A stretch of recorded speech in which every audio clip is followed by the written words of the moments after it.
does make the grain pop.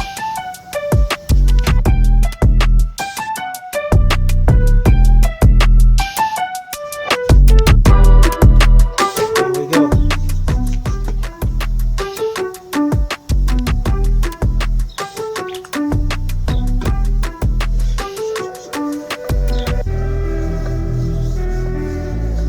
Wow.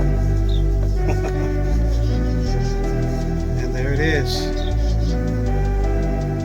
1.5 inch, 9 by 22 wide. What an image. Now each time we do this, it's trying to push the limits.